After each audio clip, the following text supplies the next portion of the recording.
Right from the start, on the street itself, the official story was born. Come out of nowhere and just scream right into the side of the Twin Tower, exploding through the other side. And then I witnessed both towers collapse, one first and then the second, mostly due to structural failure because the fire was just too intense.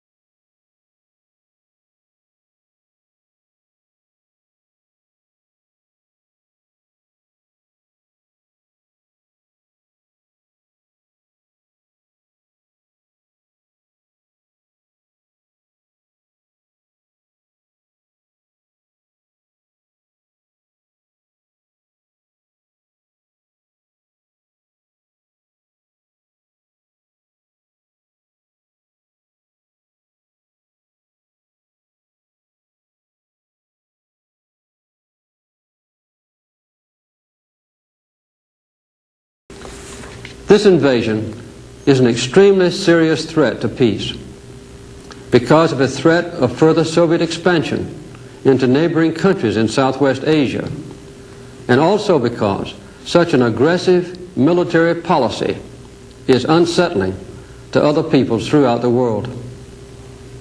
This is a callous violation of international law and the United Nations Charter. It is a deliberate effort of a powerful atheistic government to subjugate an independent Islamic people.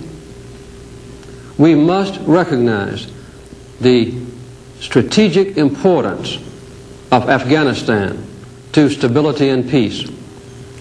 A Soviet-occupied Afghanistan threatens both Iran and Pakistan and is a stepping stone to possible control over much of the world's oil supplies. The United States wants all nations in the region to be free and to be independent. If the Soviets are encouraged in this invasion by eventual success, and if they maintain their dominance over Afghanistan and then extend their control to adjacent countries, the stable, strategic, and peaceful balance of the entire world will be changed. This would threaten the security of all nations.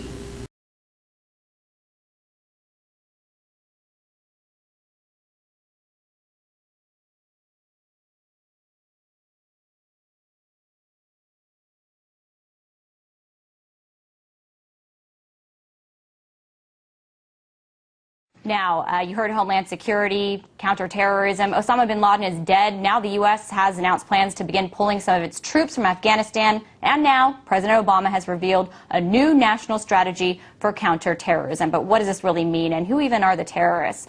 Joining me now to talk more about that is Susan Lindauer. She is a former CIA asset. She covered Libya at the United Nations during the negotiations for the Lockerbie trial, so she really has a lot of insight into Libya. Thank you so much for being with us. Now, what I'm finding is the video documentation that NATO rebels are actually the same al-Qaeda fighters that we've been dealing with in Iraq and Afghanistan, who've now come home to Libya. And that's what I want to hear about, because we just heard Obama today say that Gaddafi essentially is a terrorist, and the U.S. is abiding by the UN mandate to fight that. So what do you see as the reality, and what evidence do you have that it is al-Qaeda that is, amongst these rebels? Well, first of all, I was directly involved in the 1990s operation to get terrorists out of Libya. And I can assure you that all terrorists were removed from Libya by about 1998, 1999. Since then, Gaddafi, by the way, was the first government to inform Interpol about Osama bin Laden. Gaddafi is hated by Islamist fundamentalists because he is a socialist Muslim, and he has a very different agenda that is not Sharia. Gaddafi has a very strong record on women's rights. Women have the right to education, hold property, divorce, hold jobs, have income, many rights that other women in the Arab world do not have. So he is a moderate, and he is not involved in any terrorism at all. That is absolutely foolishness. So then do you see the United States' role in backing the rebels actually making the fight in the war on terrorism against al-Qaeda worse? We have shifted. I'm amazed. I'm so disappointed in Obama that he is actually shifting resources to finance al-Qaeda rebels and to finance, to provide U.S. enforcement of the al-Qaeda presence in Libya. Now, I just want to tell you, I want to tell your viewers, we have video documentation that is coming from refugees fleeing the rebel strongholds, and they're bringing out video from their camera phones that they're recording just on the site, on the spot. Videos of beheadings, videos of castration, Right. where they are gouging out the eyes of men who oppose the Libyan rebels. Women are being raped and subjected to having their breasts cut off. I mean, it all sounds horrific. I wish we had more time to talk about it, but maybe we can put up on our website where they can go to see those images. I want to thank you for giving us your insight. That was Susan Lindauer, former CIA asset.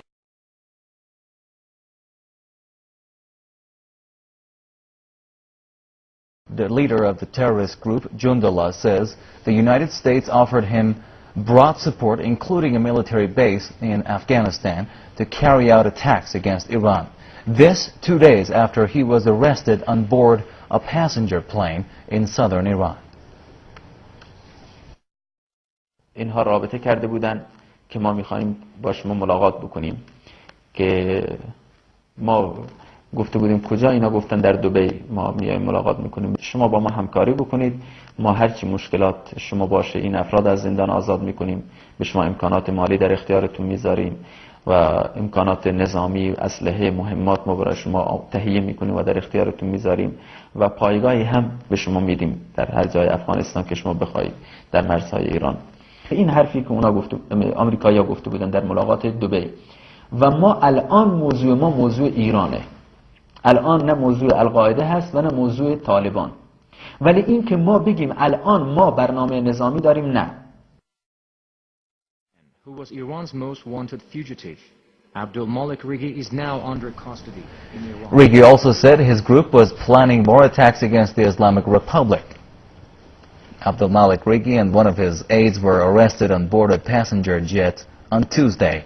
The terrorist leader was en route to Kyrgyzstan from Dubai on Tuesday when his plane was intercepted. He was arrested in the Iranian city of Bandar Abbas. Jundullah has claimed responsibility for the killing of dozens of Iranian civilians and security forces.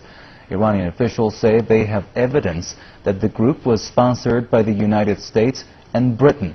Washington and London both deny the allegation.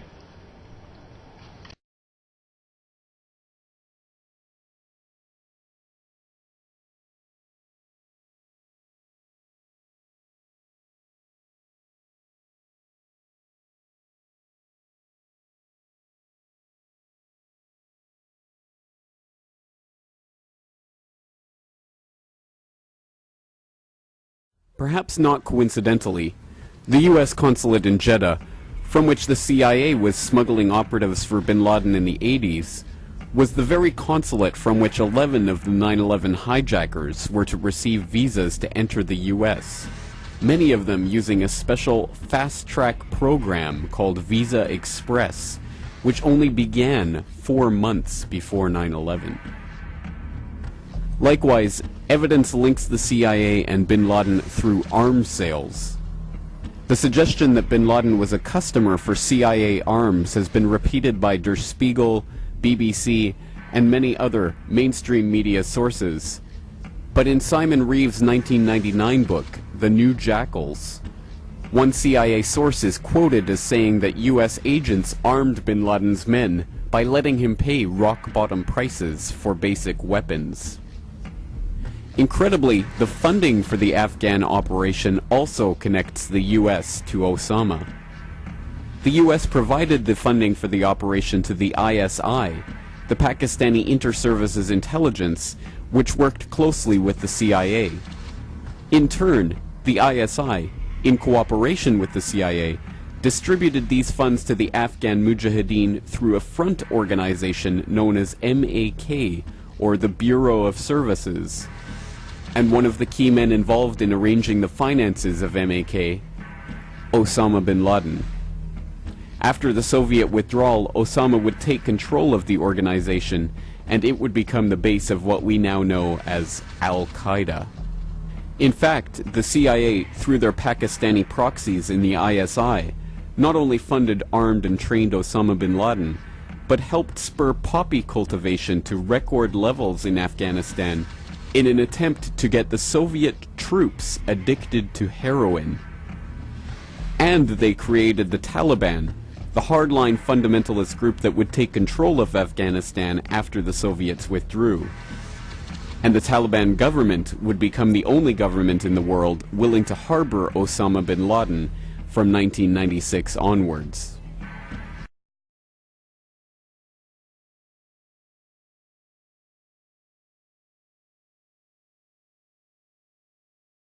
We also have a history of kind of moving in and out of Pakistan. I mean, let's remember here, the people we are fighting today, we funded 20 years ago. And we did it because we were locked in this struggle with the Soviet Union. They invaded Afghanistan, and we did not want to see them control Central Asia. And we went to work. And it was President Reagan, in partnership with the Congress, led by Democrats, who said, you know what, sounds like a pretty good idea. Let's deal with the ISI and the Pakistani military, and let's go recruit these mujahideen, and let's get some to come from Saudi Arabia and other places, importing their Wahhabi brand of Islam, so that we can go beat the Soviet Union. And guess what? They retreated. They lost billions of dollars, and it led to the collapse of the Soviet Union. So there's a very strong argument, which is, wasn't a bad investment to end the Soviet Union, but let's be careful what we sow, because we will harvest. So we then left Pakistan. We said, okay, fine, you deal with the stingers that we've left all over your country. You deal with the mines that are along the border. And by the way, we don't want to have anything to do with you. In fact, we're sanctioning you.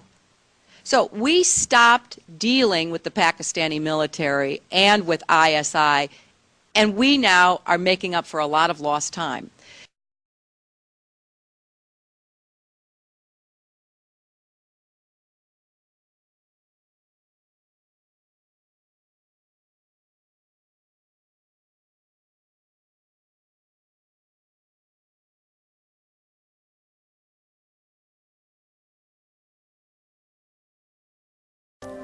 They used hundreds of different payphones and cell phones, often with prepaid calling cards that are extremely difficult to trace.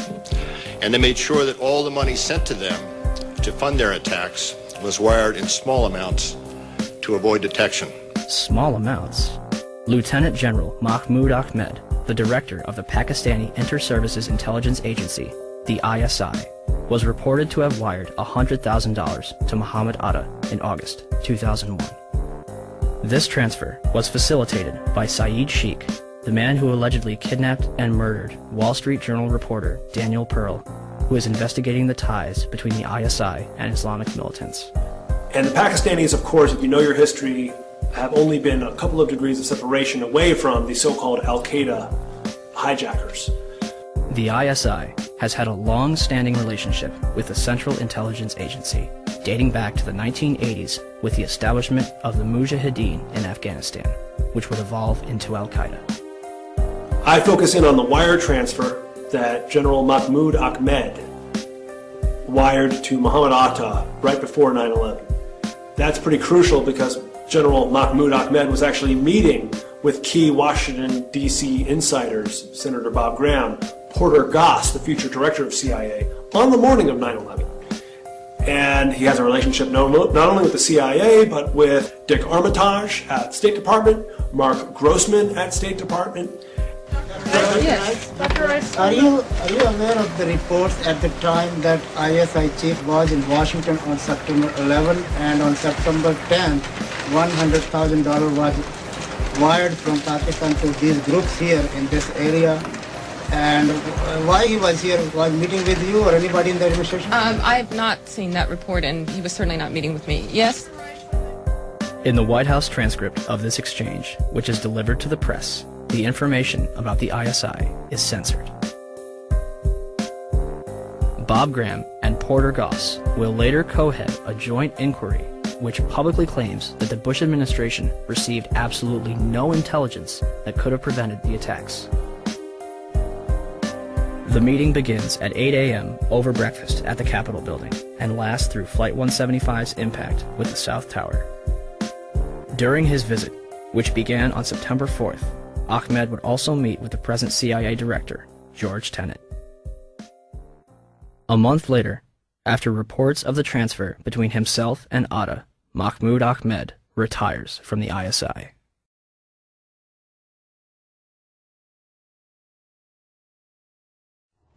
In Afghanistan, the president there, Hamid Karzai, has now secured a deal with elders in Kandahar who've agreed to the terms of an offensive against the Taliban in that area.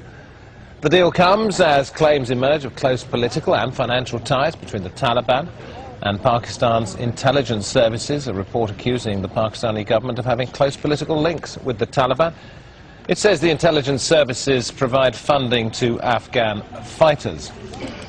Matt Waldman's the author of that report, a fellow at the Kennedy School of Government at Harvard. In the United States, he's in our London studio. Mr. Waldman, allow me to be a little bit sceptical about claims that are published in a university report when the world's intelligence services are also looking at this and perhaps not coming up with the same answers. How did